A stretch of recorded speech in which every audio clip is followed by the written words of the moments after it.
어쨌든 참 안타깝습니다. 안타깝고 뭐 정말 탄핵을 당할 만큼 잘했냐 잘못했냐 이것은 뭐 논쟁의 끝이 없는 것이고 네. 어쨌든 그거로 인해서 촛불 민심으로 탄생한 정부가 문재인 정부인데 네. 문재인 정부 이제 2년 다가오죠. 5월 11일이 되니까 네. 2년 다가오는데 저는 이 문재인 정부 평가는 이렇습니다. 이게 경제 분야에서는 상당히 실망스럽죠. 뭐 네. 소득주도 성장론에 네. 실망스러운데 네. 저는 일단 대북 정책에 대해서는 좀 호평을 하고 싶거든요. 긍정적인 점수를 주고 싶어요. 왜냐하면은 예. 왜냐하면 일단 전쟁 위험을 사라지게 했어요. 예. 그러니까 2017년까지만 해도 예. 그 서로 핵 가지고 예. 트럼프 대통령과 김정은이 서로 내 책상에 핵弾투여가 위력이 더 크다. 예. 당장 써먹을 수 있다. 예. 그래서 서로 뭐 망난이다. 이렇게 막 험한 말을 주고받을 때 실제로 전쟁 공포가 있었거든요. 네.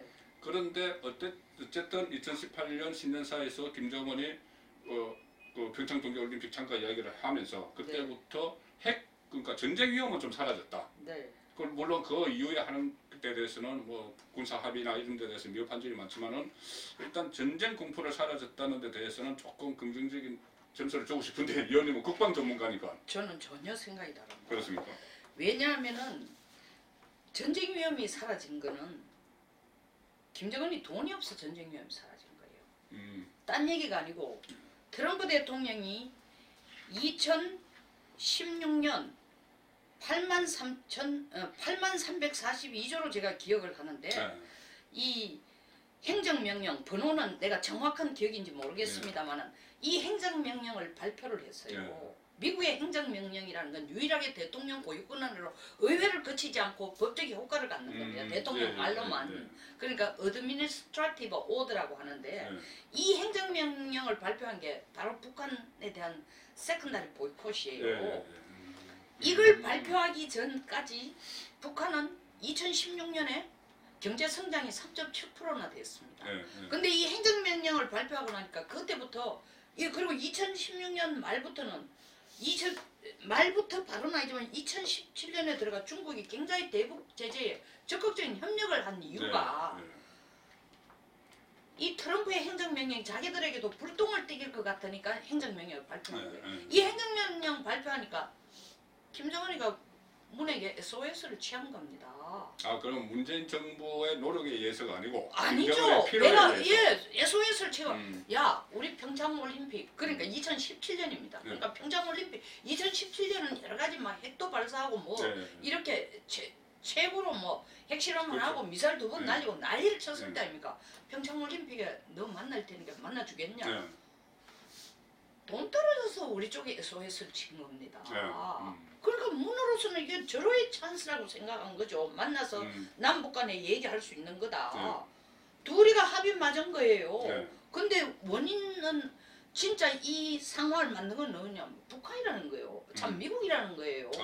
이 제재를 강화시키니까 경제가 2017년에 바로 마이너스 2.9%로 떨어졌지 않습니까?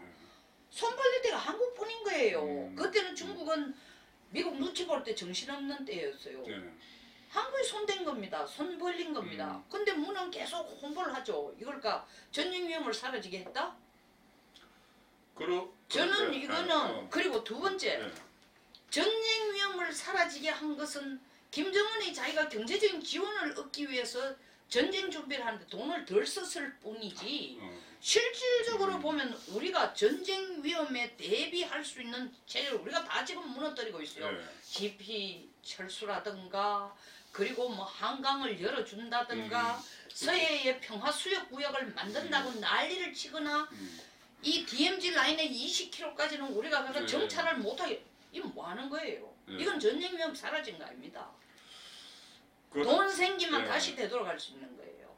그런데 어쨌든 국민들은 지금 문재인 대통령의 국정운영 지지율 조사를 보면은 부정평가는 거의 다 경제 쪽에서 나와요. 그러니까 긍정평가가 남북 문제에서 긍정평가가 나오기 때문에 문재인 대통령의 지지율이 지금 상태로 고공행진을 하다가 지금 좀 떨어졌지만은 그러니까 국민들은 대체로 그 문재인 대통령의 대북 정책을 잘하고 있다 이렇게 보는 것이 여론조사에 나오기 때문에 맞습니다. 그건 뭐 착각인가요? 착각이죠. 왜냐하면은 지금 당장 총소리 안 나고 뭐 미사일 단거리 미사일이라도 날리지 않고 서해 5도에서 뭐 연평도라든가 천안함 포격 같은 사건이 없으니까 정말 조용해졌구나. 네. 그리고 국내 그다음에 김정은도 내놓고 우리가 너가 한 방 쏘겠다는 얘기가 없잖아요. 네. 그러니까 전부 이게 안보 정책을 잘한다고 하는데 2017년에 2017년에 보면은 2018년 초기에 여론조사에서 보니까 문재인 대통령이 제일 잘하는 게 뭐냐면 안보 정책이래.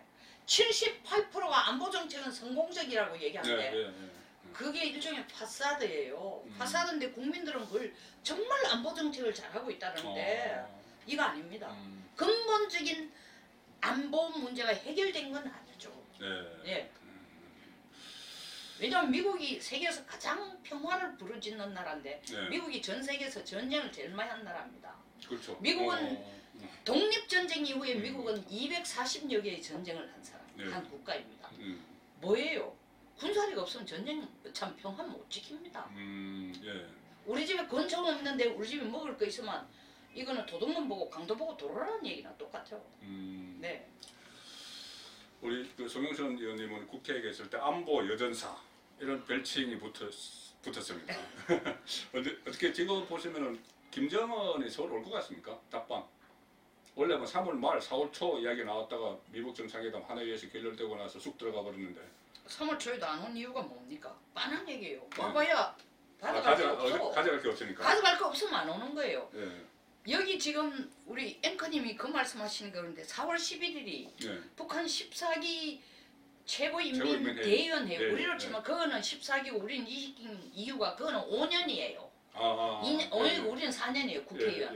근데 1차 회의를 합니다. 소위 말하는 국회를 여는 거죠. 4월 11일 그 순간에 무슨 일이 있습니까? 워싱턴 DC에서 트럼프하고 문재인 대통령이 만납니다. 그러니까 김정은의 온갖 촉수는 사실은 최고인민대의원회의라는 것은 거수기 역할만 하고 모든 결정은 노동당 중앙당 정책위원회에서 열거든요. 그 29명, 소위 말하는 상무위원, 후보위원, 위원 이 29명이 앉아가 모든 걸 다 결정하는 식으로 체제를 만들어놨단 말이에요. 물론 김정은이 다 정하는 거지만 덜러리 체제를 그렇게 중국의 상무위원 체제를 흉태를 내가 2016년 7차 노동당 대회에서 그걸 정식으로 만들어놨어요. 근데 김정은의 촉각은 어디가 있느냐? 야 문재인 대통령이 가가 뭐 좀 받아와야 되는데 저는 받아오는 게 아니라 홍만 안 붙여와도 다행이라고 생각해요. 폼페이오가 벌써 얘기했잖아요.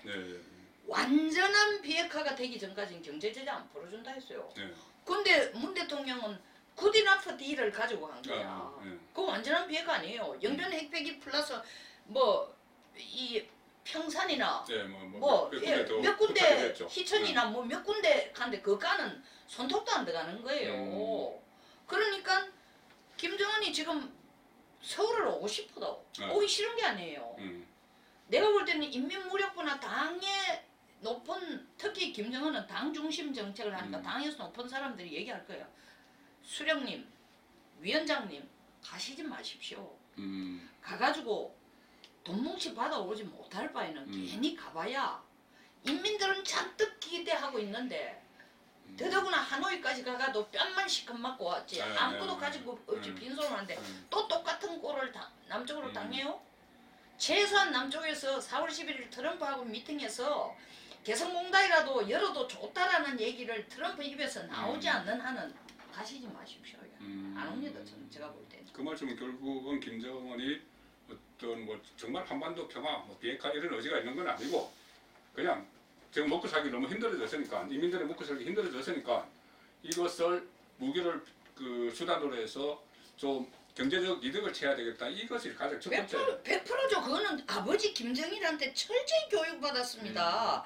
김정일이 얘기를 한 게 유명한 얘기 있습니다. 90년 김정일이 아버지로부터 권력을 승계받기 전에 당의 간부를 불러놔놓고 한 얘기가 야 너는 권총을 할래 달러를 할래 이러니까 한 간부가 얘기하기를 저는 달러가 더 중요하다고 생각합니다. 달러가 있으면 권총을 삽니다. 이러니까 또 다른 당 간부 하나가 저는 권총이 더 낫다고 생각합니다.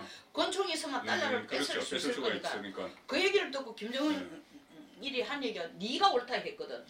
그대로 받았어요. 절대로 권총 다시 말하면 핵을 포기할 가능성은 없다는 거죠. 핵 포기하기 위해서 남쪽하고 협력한다. 핵을 포기하지 않으면서 한반도 평화라는 거는 이거는 껍데기죠. 그러니까 오는 이유는 어쨌든 남쪽의 부를 이용해가지고 자기 체제를 유지하면서 그 다음은 주무릴 수 있다. 김정일이 또 내세운 유명한 국가 경영 정책이 미국은 견제하고 중국은 약 올리고 한국은 주무리고 합니다. 한국은 가지고 놀고입니다. 김정일 때부터 한국은 가지고 놀고 정책으로 나온 거예요. 김정은 거기에 대해서 교육을 받은 사람이에요. 그러니까 한국은 마음대로 주무릴 수 있다는 사고방식을 철두철미하게 갖고 있는 거예요. 근데 미쳤다고 한국을 보고 백을 포기해요? 거기다가 또 마침 정부가 좀 뭐 진보 정부, 뭐 어떻게 보면 좌파 정부라고 부르기도 하지만은 우파에서는 좌파 정부가 들어왔으니까는 한국을 가지고 놀기가 더 쉬워졌겠네. 자기 입맛대로죠. 자기 입맛대로죠.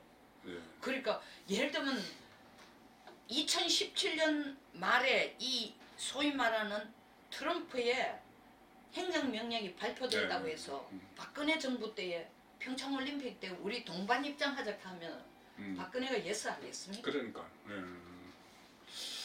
알겠습니다. 뜻이 맞는 사람끼리 만난 거예요. 일단 대북 재건 여기까지 듣겠습니다.